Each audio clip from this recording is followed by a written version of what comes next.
Éducation sur MCM TV, culture sur MCM TV, politique sur MCM TV, santé sur MCM TV, divertissement sur MCM TV, social sur MCM TV, économie sur MCM TV, religion sur MCM TV, l'actualité sur MCM TV.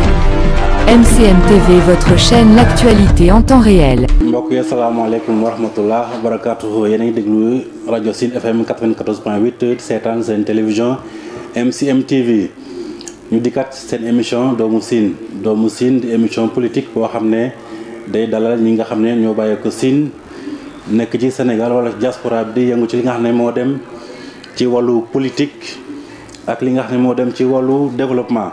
tey nag ñu dalal koo xam ne ndaw la ci at mais aussi kàngam la ci dem ci li nga xam ne moo dem ci wàllu politique ñu ko wooyee Moustapha Wade nekk président du mouvement Alliance pour le développement de Thiaré Ndialgui ñu gën ko xam ci ADD nekk aussi président de la coalition Jotna Moustapha Wade nuyu naa la.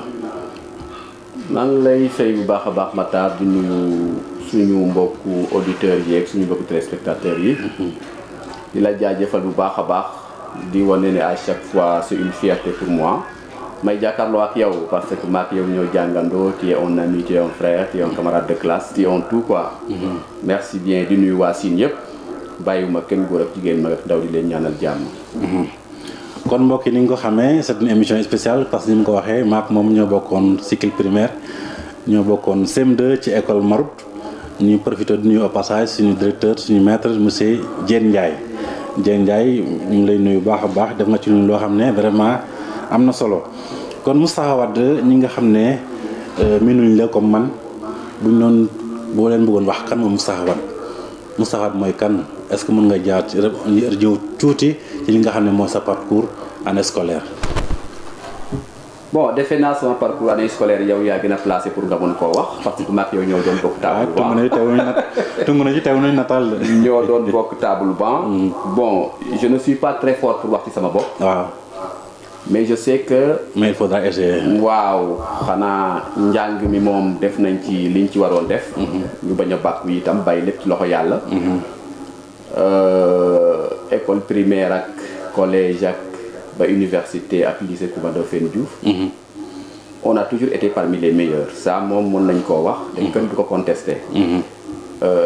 loolu nag moom dogalu yàlla la woon yàllaa ko bëggee woon noonu. c'est vrai. et je sais que Matar yow itam tu as toujours fait partie des meilleurs. may nuyu l'ensemble des camarades de classe des gars avec qui on a eu à partager les tables bancs. remercier parents yi surtout ndax bu ñu egsee fii ñoom la. voilà quoi je n'aime pas parler de moi-même xam nga wax ci sa bopp dafa métti. waaw c'est ça surtout mais daal sant nañ yàlla daal. jàng nañ bi jàng waree. ñu ngi liggéey parce que ci loolu lañ toll ñu ngi def itam politique parce que dañoo jàpp ne politique jaamu yàlla la ci liggéey la bokk. loolu la. tey dama la invité en tant que politicien. en tant que responsable de mouvement ADD bu ñu ko waxee muy alliance. pour la démocratie et le développement. alliance pour la démocratie et le développement. mu nekk bébé boo xam ne juddu na fan yii passé mais jamono yi dama yaakaar ne bébé xanaa màgg na. macha allah le mouvement alliance pour la démocratie et le développement. ñu ngi ko créé le 31 décembre 2016. donc xam nga ça a fait son parcours. et mu ngi continuer di def son parcours. vraiment moom moo tax ñu xam ñu en tant qu'homme politique. surtout dans la région de Fatick particulièrement dans la commune de Thiaré Ndialgui def nañ fa suñuy preuve yëpp. ba tey ñu dugg dans la coalition Jotna et nous sommes aujourd'hui le président en exercice. ok kon ADD mu ngi def son parcours. c'est ça. ADD mu ngi def son parcours mais laata nga dugg ci coalition Jotna ADD jot naa def ay démarches yu am solo fi nga xam ne mooy département Fatick rawatina commune Thiaré Ndialgui. ça c'est clair. est-ce que mën ngaa revenir ci li nga xam ne noonu la ADD juddoo ak ni magee ba comme population yi ngeen commencé ko miin fii ci nga xam ne mooy Thiaré. dañoo nekkoon dans le parti socialiste. et on avait vu que ñun dañoo bëggoon une démocratie interne beaucoup plus affirmée au niveau du parti socialiste. waaw. ñu gëmoon ko aussi que en 2019. parti socialiste dafa waroon am candidat. ok candidat boo xam ne dañoo bëggoon mu nekk Khalifa Ababacar Sall. je suis membre fondateur de And Dolel Khalifa Sall. bi ñu ko defee on avait fait une conférence de presse pour dire que c'est Khalifa Sall qui devait être notre candidat en 2019. bi ñu ko defee bon Khalifa Sall lui-même n'avait pas agréé ça. comme il l'avait pas agréé et qu'il l'avait dit au bureau politique du Parti socialiste loolu tax ma retiré wu. ma suis retiré pour créer ce que l'Alliance pour la démocratie et le développement. avec samay xarit ñoo xam ne bokk nañ ci jàng. mais itam samay xarit yoo xam ne dañoo xamante au cours de la vie. biñ ko créé. suñu ambition première c'était en fait de montrer aux gars de Thiaré Ndialgui que une nouvelle donne politique était possible. bien sûr ñu affronter le maire de l'époque. vraiment opposé wu ak moom. ba dem élection yi passé nous étions presque la seule force politique de l'opposition. waaw on va y revenir dinañ ci ñëwaat ci kanam. mais ba léegi ci ADD le nom Alliance pour la démocratie et le développement. le rime boobu Alliance puis démocratie et développement pourquoi ce nom là. parce que d'abord c'est une alliance. une alliance veut dire que. ay nit ñoo xam ne dañoo bokk xalaat. daje benn mbooloo quoi. voilà bëgg a ànd. lan moo tax ñuy ànd démocratie. mooy nekkul ne Moustapha Wade moom ADD moom moo ci wax lu ko neex déedéet. démocratie moo fay dox. mais ban démocratie démocratie boo xam ne dafa ànd ak développement. dafa ànd ak suqaliku. dafa ànd ak koom-koom. dafa ànd ak avancement. loolu la te defe naa loolu moom mooy politique. politique démocratie la ak développement. à tout point de vue. d'accord de façon globale. noo jàngatoo élection yi ak lan moo la boole woon pour nga ne ADD day xëccoo li nga xam ne mooy commune Thiaré Ndialgui. parce que d'abord gisuma woon au niveau de la commune de Thiaré Ndialgui lan moo war a tax ñu mën a diriger Thiaré Ndialgui. bu dee ay compétences am nañ ko parce que ñi nekkoon tous les candidats ya fa nekkoon ñëpp. amu ci kenn ñoom ñëpp nag am nañ ay compétence ñëpp ay jàmbaar lañu. waaye gëmoon nañ ne amu ci kenn koo xam ne yaa ñu gën a xaram. deuxièmement ñun yàgg nañoo nekk ak population yi. saa yu population yi soxlaa ñun dañuy ñëw toog. def ci liñ mën. bu dee loo xam ne dañ cee war a yokk suñu poche ñu yokk suñu poche bu dee loo xam ne dañ ko war a dox ñu dox ci luñ mën. on a toujours été aux côtés des populations. donc qui est mieux placé que nous pour demander le suffrage des populations. Il n'y en avait pas. C'est pourquoi on avait plongé. Et wax dëgg yàlla ñu ngi sant yàlla bu baax a baax on n'a pas été déçus. très franchement malgré les maigres moyens qu'on avait personne derrière nous. si je me dis là yaa nekkoon 3e position. ñun ñoo nekkoon 4e position derrière la coalition Benno Bokk Yaakaar. c'est ça moo gagné derrière les 2 candidats de Benno Bokk Yaakaar. ak beneen candidat boo xam ne mon ami et frère Mamadou Ounik Touré. voilà c'est ça. ok mais bu élection yi passé yaa ngi ne nga ne vous n'êtes pas déçu. amoo loolu métti mais boo ko jàngatee. ak tous les efforts bi nga xam ne jot nga ko def. post élection fi nga xam mooy commune Thiaré Ndialgui. ban sentiment nga ci am. un sentiment de fierté. d'avoir appartenu à cette communauté là. mbégte ak bànneex bi ma ci am pour bokk Thiaré Ndialgui parce que en réalité. population bi le moment venu ils ont choisi te benn xeex amu fa. def nañ élection ba mu jeex xeex amu fa xuloo amu fa saagante amu fa. man par exemple après les élections je me suis rendu presque chez tous les candidats. ok Pape Diaga Dione dem naa këram. Mamadou Ounik Touré il est venu me voir avec Pape Thiam et Pape Diaga Dione chez moi à Dakar. ok Fatou Kiné maire sortante moom itam dem naa këram waxtaan naa ak moom. Fakhat Touré c'est mon jeune frère dañuy waxtaan chaque fois du PS voilà du PS. Amady Barrow Diouf dañuy waxtaan maak moom régulièrement donc il n'y a aucune animosité. Et le maire Badra. Et le nouveau maire Badra il m'appelle presque tous les vendredis. ok on s'entend tous les vendredis donc.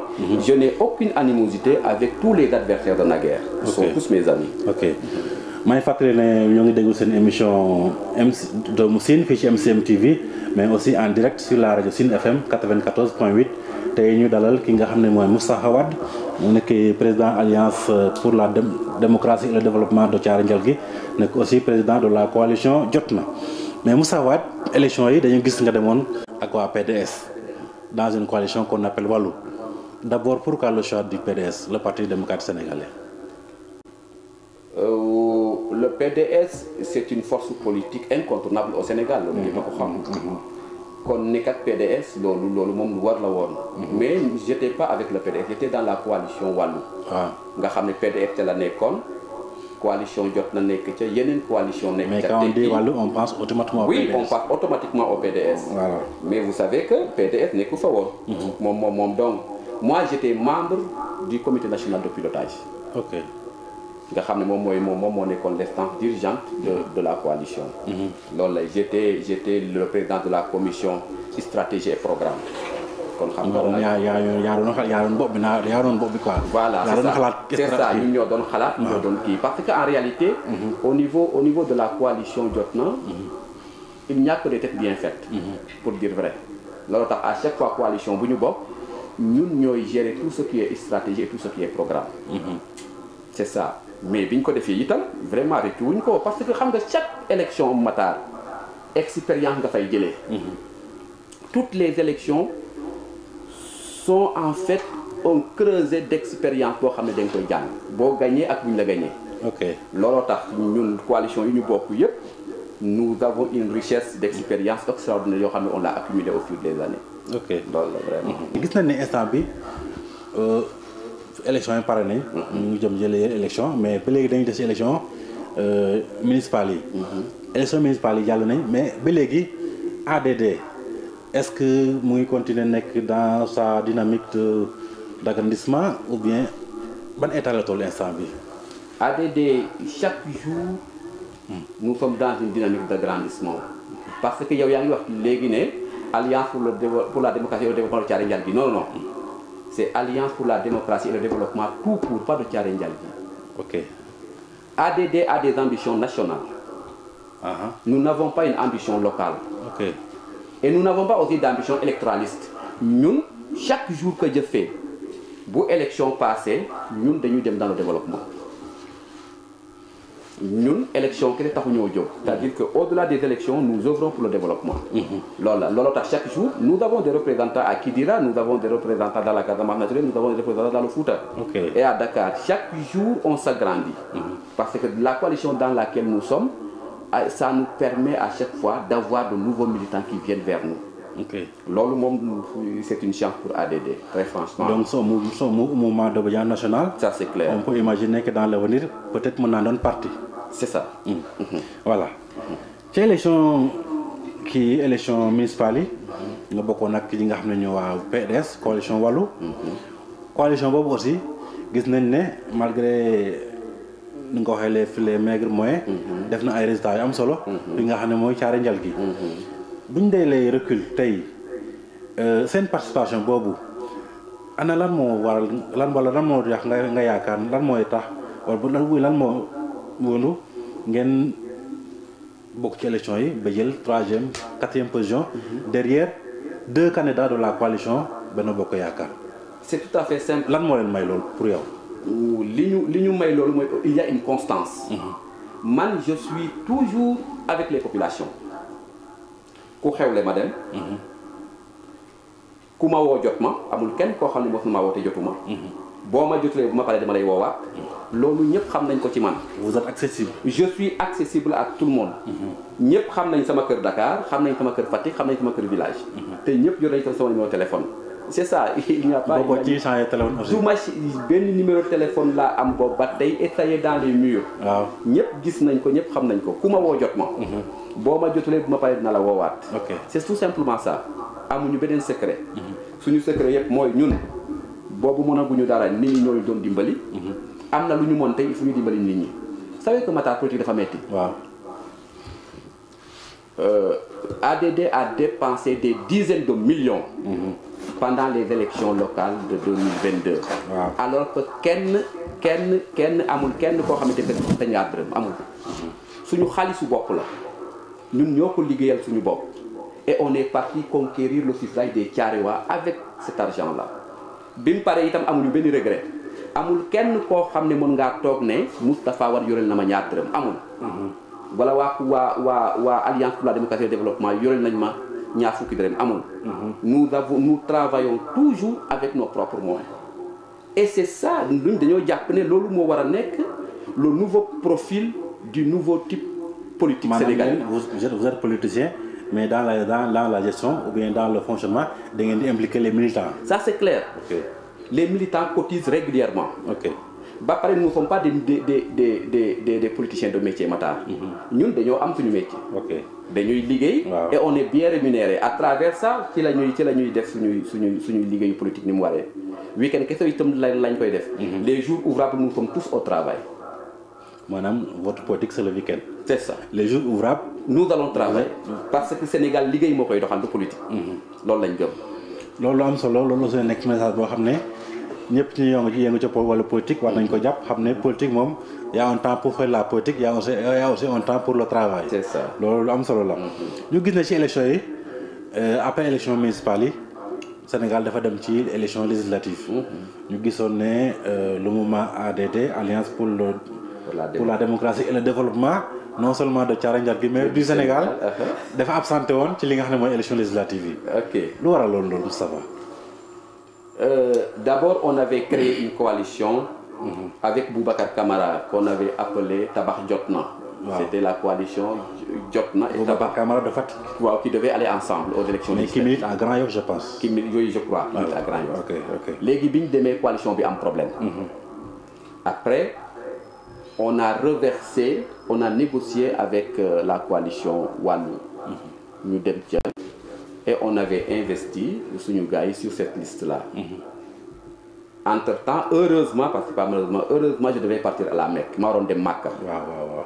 bi ma demee Makka j'ai demandé aux militants de ADD de voter là où ils voulaient na ku ne voter fi nga xam ne foofu la bëgg parce que moi je n'étais candidat à rien donc waruma xañ ni ñi ñu voter fi ñu bëgg.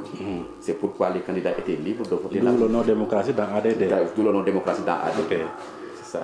loolu waraloon absence bi. loolu waraloon absence bi. waaw damaa demoon Makka. ay ji kon mënuma woon nekk Makka itam di politique. di wala di joxe ay consignes de vote. ok. J'ai demandé à tous les militants que chacun était libre de voter là où il voulait et c'est ça qu'ils ont. léegi à l'issue des élections ban sentiment nga amoon par rapport ak sa consigne ak coalition nga bokkoon.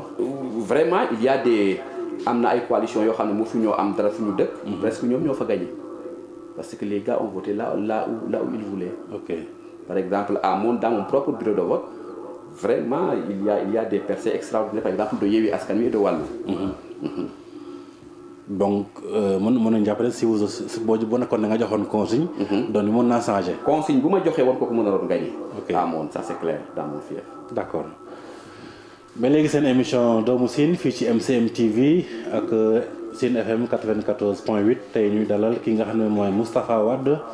nekk président de l'Alliance pour la démocratie et le développement non seulement de Thiaroye Ndialgui mais du Sénégal nekk aussi président de la coalition Jotna tey nag mu ànd ak famille am ñëw fi ci émission bi maa ngi gërëm mbaax sama caméraman sama technicien Papito Moustapha Wade bu ñu gënee ADD ñu ñëw ci li nga xam ne mooy coalition Jotna boobu tey boo ko doon présenté ñi nga xam ne sont novices en politique loo ci wax.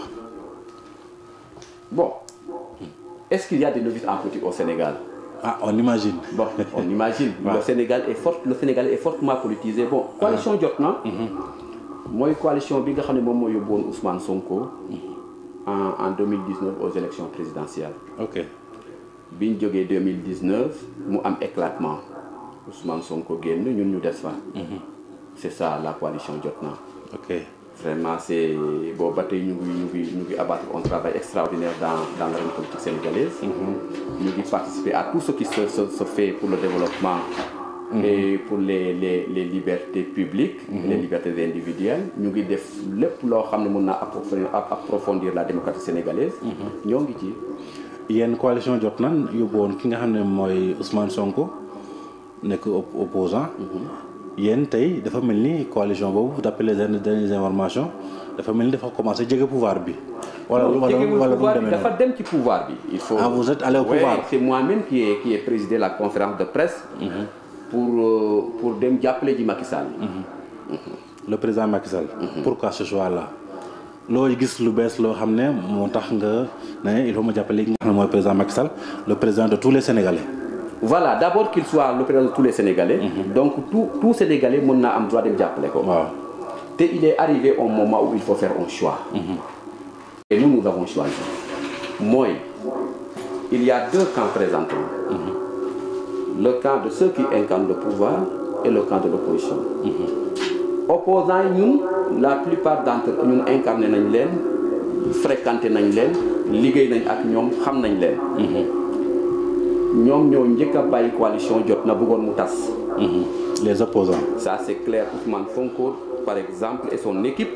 ña nekk Yewwi Askan Wi tey presque la plupart d'entre eux nekkoon nañ avec la coalition jot na. ok Et ils ont quitté tous le même jour. Et malgré tout la coalition jot na. ils ont quitté en masse. En masse. ok Et la coalition jot na est restée. Bi ñuy def les législatives ils ont tout fait pour écarter les leaders de la coalition jot na. Et malgré tout jot na est resté. Maintenant bi ñu demee ba Macky Sall woo un des nôtres. le docteur Abdoulaye Niane. waaw dénk ko la Banque nationale de développement économique. Donc le président nous a tendu la main. Il sait que président ci wax moo la xam ne jot na ay cadres yu compétents ñoo fa nekk. Abdoulaye Niane bokkul APR. Il n'a jamais milité dans l'APR. Et pourtant on lui a donné la Banque nationale de développement économique. la BNDE. La BNDE. bu loolu amee Macky Sall def ko c'est un signal fort boo xam ne nous on ne pouvait pas manquer ça. C'est pourquoi on a dit que Abdoulaye Niane ñoo wax ma ne voilà ce qui s'est passé. loo ci xalaat ma ne ko tu dois le soutenir.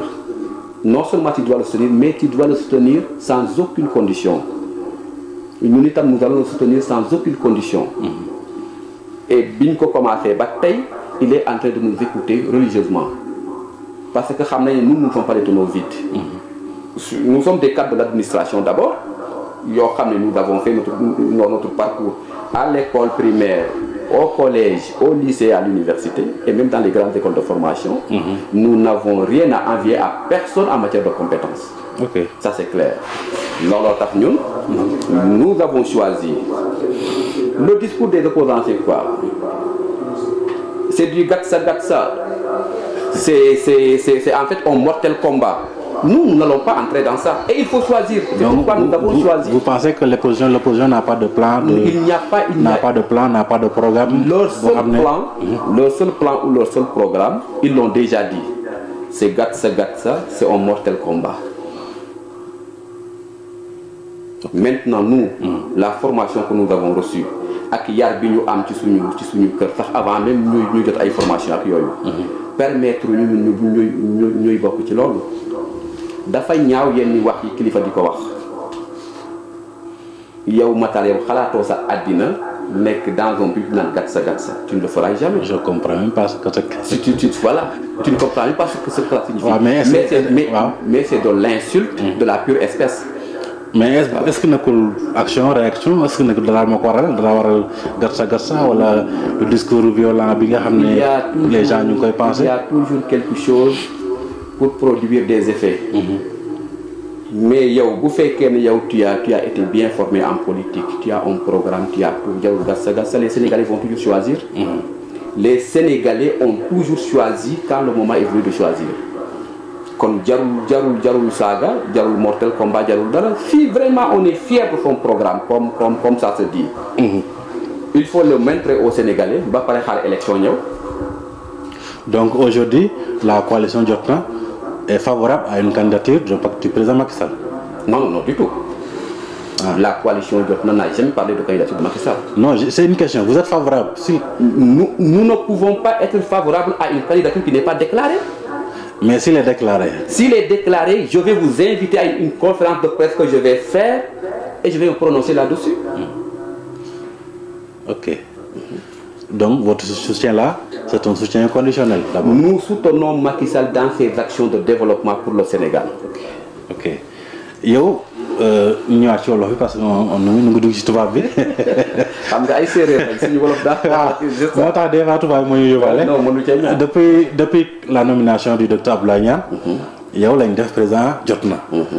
Moustapha Wade en tant que président Jotna est-ce que mën nañu xam votre feuille de route li nga xam ne boo ko defee gën a suqali coalition Jotna naam yéen a ngi soutenir président Macky Sall. ma feuille de route elle est claire. mooy def en sorte que Jotna egg foo xam ne mosu faa egg. d'abord Jotna ñaata kii c'est combien de partis wala. ça fait plus de 50 partis et mouvements réunis.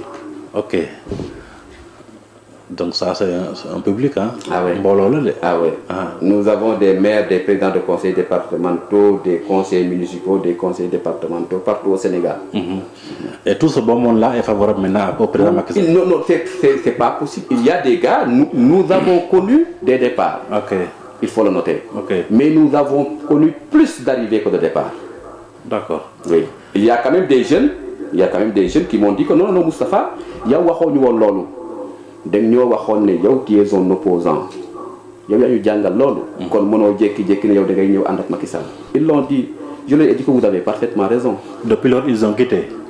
Il y avait beaucoup de gars qui avaient quitté. Mais entre-temps am na ñu bëri ñoo xam ne sax ñëwaat nañ. Ils ont compris pourquoi je suis resté.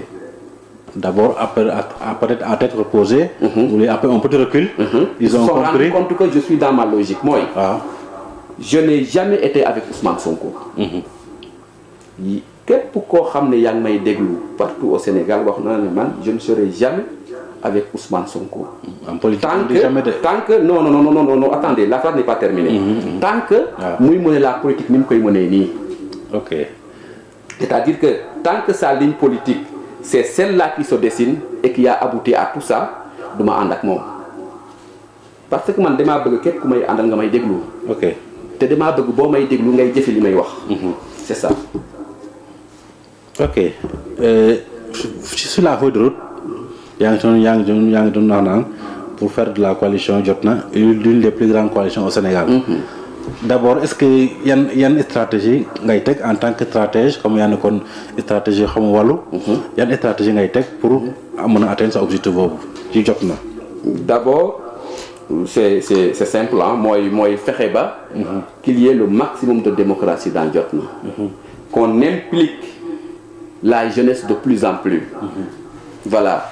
Et qu'on cherche à montrer que dans Jotna il n'y a pas que des hommes politiques. Ces hommes politiques qui sont là-bas sont des cadres d'abord de l'administration. ñoo xam ne mënoon nañoo dund seeni teranga ba deete duñu politique.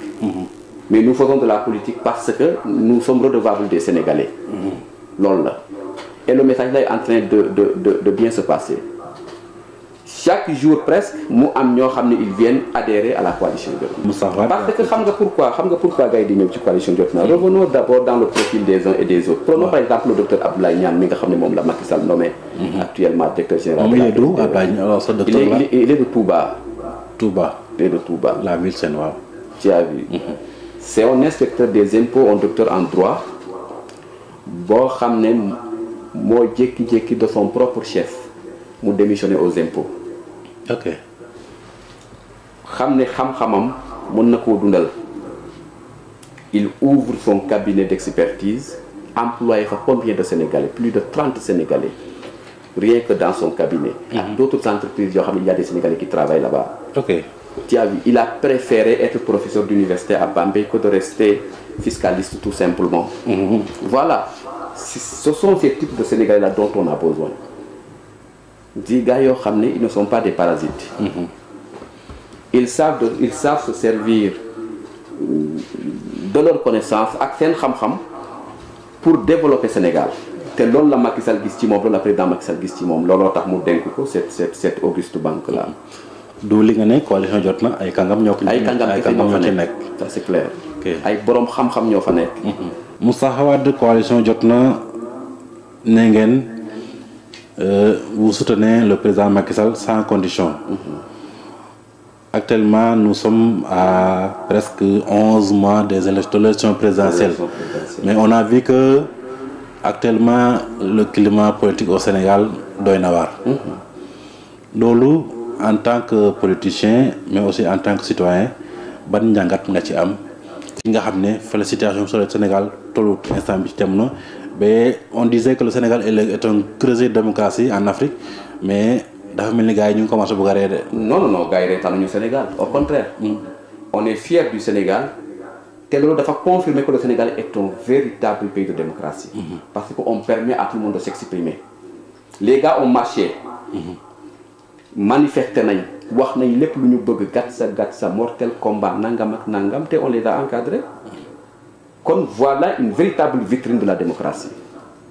Mais on marche partout dans le monde. En Russie, aux États-Unis, en Ukraine, en France. Tout le monde marche. Da ngay dégg ay marches yoo xam ne c'est soldé avec plus de 600 morts. Au Sénégal, nous sommes au Sénégal. Mort bu fi am, c'est seulement des morts vraiment accidentelles. Moi, le 14 mars passé, voilà. Mars bien, il y a 2 morts. Il y a 2 morts. Ça c'est lié à la démocratie, à la marche du monde. Tout à fait naturel, normal. Man li ma ciy féliciter le gouvernement bi ak li may féliciter les forces de l'ordre, c'est qu'ils ont fait véritablement leur job. Encadré nañ le maximum et ils ont protégé aussi le maximum de biens privés et publics. te loolu moom mooy seen liggéey de tous les jours. Ils ne l'ont pas fait parce qu'il s'agit de l'opposition, ils ne l'ont pas fait parce qu'il s'agit du pouvoir, mais pouvoir bu fi ñëw ñoom ñoo fii nekk, pouvoir buy dem bàyyi leen fi. Donc c'est leur mission régalienne de préserver la paix sociale et de garantir la pérennité des biens publics et privés. ba léegi ci climat boobu gis nañ ne actuellement au Sénégal bon il y a 2 dossiers. mooy le dossier bi nga xam ne mooy concerné Ousmane Sonko Adji Sarr. dafa mel ni boobu le dossier Mame Mbaye Niang moo éclipsé. Non, au Sénégal il n'y a pas que 2 dossiers. Non, 2 dossiers phares. C'est-à-dire les dossiers phares, c'est le document stratégique de réduction de la pauvreté. Le document stratégique de réduction de la pauvreté. Au président Macky Sall. Ça, c'est clair. Et les autres qui là? Ça, ce sont les dossiers judiciaires purement privés. Wow. Ça, ce sont des dossiers judiciaires purement privés. Par exemple, un dossier en diffamation, c'est un dossier banal. Mais pourquoi tout ce bruit-là autour du dossier? Mais qui a fait ce bruit-là? Au dossier en diffamation, Matar Diouf a dit que Moustapha Wade a volé 75 millions aux impôts. Ça, c'est purement privé, c'est entre Matar et moi. Mayobu Matar qui Matar allait commencer mortel combat. Koufi de Taya Djurat. Alors, le dossier, c'est qui alors? Ah bon, on peut espérer ces responsabilités partagées. C'est pas des fautes. Si le dossier est dossier entre Ousmane Sonko et Mame Mbaye Niang, oui. Mais je me demande pourquoi il y a tout ce bruit-là. Parce que diffamation, c'est une chose assez banal, quoi. Qui est l'auteur de ces bruits-là, Matar? C'est un dossier banal, très banal. Bon, on a dit que Mame Mbaye Niang a détourné 29 milliards. Mame Mbaye Niang man détourné ou madara. Jox ko sommation ne ko est-ce que tu peux confirmer ou infirmer. Mu dem police ne man dama juumoon nangam ak nangam la mais j'ai mes preuves, je vais l'amener au tribunal. Ñu woo ko tribunal mu ne kay leen dee ku fi dee sant sa yaay juraat. Est-ce que loolu Matar, est-ce que ça c'est raisonnable? Donc ce ne sont pas des dossiers d'État. Les dossiers d'État, c'est comment Macky Sall va faire avec nous pour réduire le chômage des jeunes. Comment on va faire pour pérenniser la démocratie au Sénégal? Comment on va faire pour que le Sénégalais fait pour investir, mu xamné kenn du ko yak parce que état dina ma garantir. Parce que gis nga personne n'a intérêt à ce que la violence règne dans le Sénégal. Vous faites qu'on Ousmane Sonko dafa nekkoon tey président de la République. Il va se retrouver avec des bus qui sont cassés. Il va se retrouver avec des entreprises qui sont incendiées. Ça n'arrange personne. Ça n'arrange personne. À plus forte raison que le chef de l'État du Sénégal. Donc pour qu'est-ce qui peut apaiser, si on peut dire, le climat politique actuel? Qu'on soit de véritables gentlemen.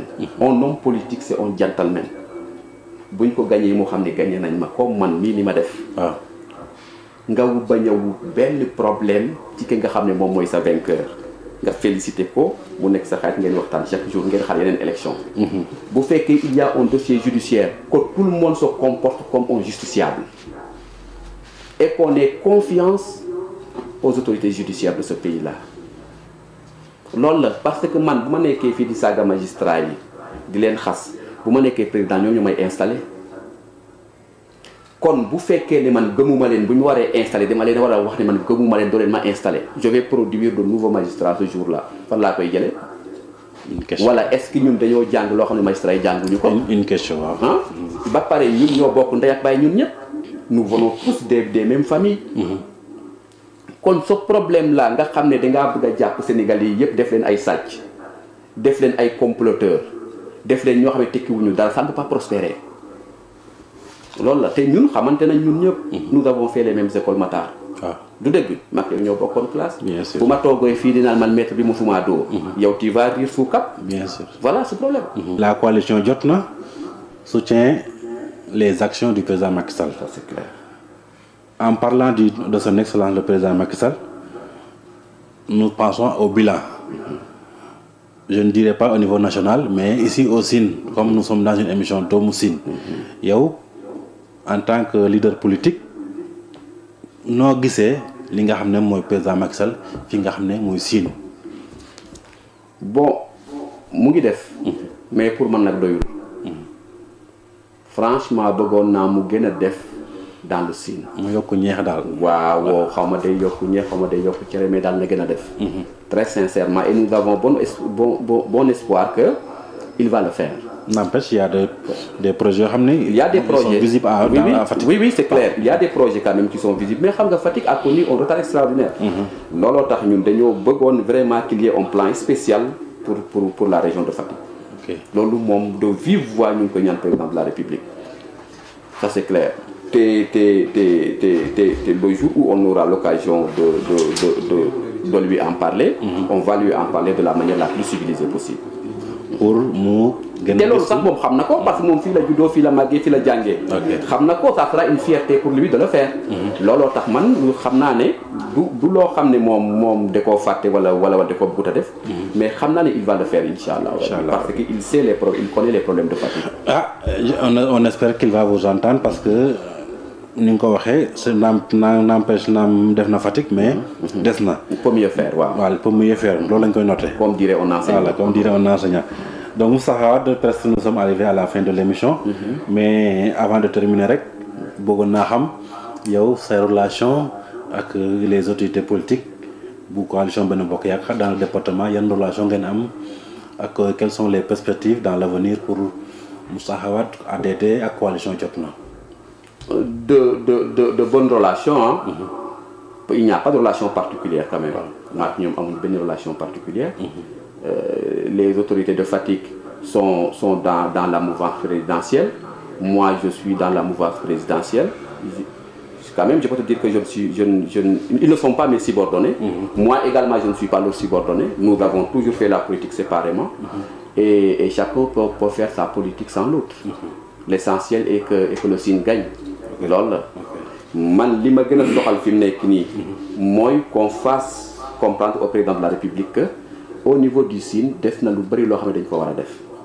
Voilà. Et qu'on ne régionalise pas aussi la politique. Qu'on sache que le président de la République n'est pas là pour le Sine tout simplement. Il est là de tous les Sénégalais. Pour le Sénégal, tout entier. Voilà.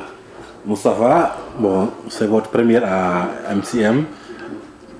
Il y a votre impression par rapport à ce nouveau ce nouveau médium, ça a embelli l'espace médiatique. Je suis très séduit, Matar. Je suis franchement très séduit. Et je prie pour que Yalla mi nga xamné mom mo mën yalla na la yalla jappalé ba nga bok ci chaîne yi nga xamné mom lañu gëna suivre au Sénégal et dans le monde. Amin. Tu sais Matar yow sama xarit nga ñun ñoo jangando, ñoo defando lepp, on s'est jamais quitté. Voilà quoi, lolo tax lepp lo nek rek man dima ciy nek, ça c'est clair. Di la ñaanal xamna say compétences. Bu fekkone dag ma waxone waxal ci Matar Diouf, j'allais parler de toi. Mais malheureusement tu m'as dit parler de toi, moi je peux pas parler de moi. Donc di la ñaanal yak ñi nga xamné yéenay and yépp di liggéey. Yalla na yalla barkel li ni. Amin. Té ñu dem ba président de la République mom même tok fi def ak yow émission. Amin. Ça c'est clair. Ça sera vraiment tout est possible. Tout est possible. Yalla baxna yalla ko yalla def ak jamm inshallah. Merci. Merci Matar. Mu nekkoon seen émission Doomu Sine fii ci MCM TV ak Sine FM 94.8 tey ñu doon dalal ki nga xam ne mooy Moustapha Wade président de l'Alliance pour le développement et l'Alliance pour la démocratie et le développement non seulement de Thiaroye Ndial mais du Sénégal nekk aussi président coalition Jotna ci présentation yi Matar Diouf ci réalisation Papito Lewel kon mbokk yi jàmm ak jàmm ba beneen yoon. Éducation sur MCM TV, culture sur MCM TV.